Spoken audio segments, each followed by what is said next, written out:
কুরবানির গোশত এখন মানুষ কিনে খাচ্ছে 500 থেকে 600 টাকা কেজি।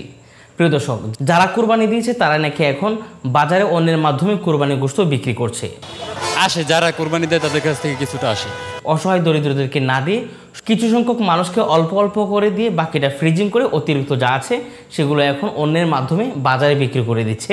সেটা হচ্ছে 500 থেকে 600 টাকা দরে। অথচ আল্লাহ সুবহানাহু ওয়া তাআলার এই বিধানটা বা আমরা যে কুরবানি ওয়াজিব বলে সেই ওয়াজিবটা হচ্ছে যেন নিজেরা খায় এবং আত্মীয় স্বজনকে দেই, পাশাপাশি যারা অসহায় গরিব দুস্থ আছে তাদের মাঝে বিলি করে দেই। আর কুরবানির গোশত কোনোভাবেই বিক্রি করা জায়েজ নয়। প্রিয় দর্শক, এই বিষয়টা আমরা সবাই জানি, কিন্তু এখন দেখা যায় যে আমাদের আত্মীয় স্বজন যারা আছে তাদেরকে গোশত না দিয়ে, তাদের খোঁজ খবর না নিয়ে আমরা শুধুমাত্র তাদেরকে দিচ্ছি যারা আমাদের গেইটে এসে অথবা আমাদের দরজায় নক করে আমাদের কাছে গোশত চাচ্ছে, তাদেরকে শুধুমাত্র দিচ্ছি।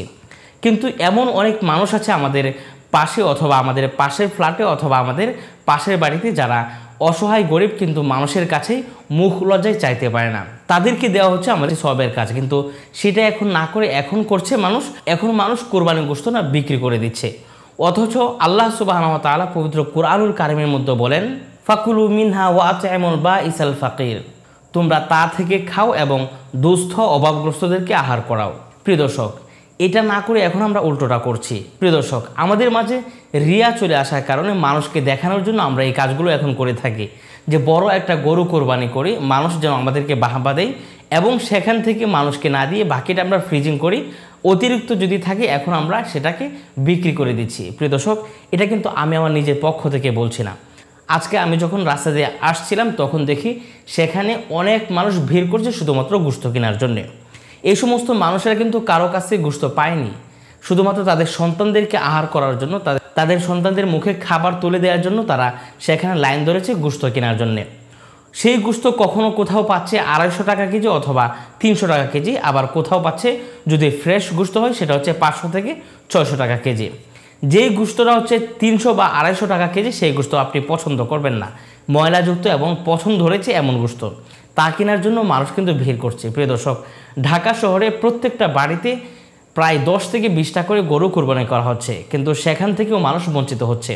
শুধুমাত্র আমরা তাদেরকে দিচ্ছি যারা আমাদের কাছে এসেছে অথবা আমাদের কাছে ভিক্ষা চেয়েছে অথবা আমাদের দরজায় নক করেছে, তাদেরকে আমরা দিচ্ছি। কিন্তু এমন অসহায় মানুষ আছে যারা আমাদের চোখের সামনে দিয়ে হেঁটে যাচ্ছে, কিন্তু আমাদের কাছে চোখের লজ্জায় অথবা নিজের মান সম্মান রক্ষার জন্য তারা চাইতে পারে না।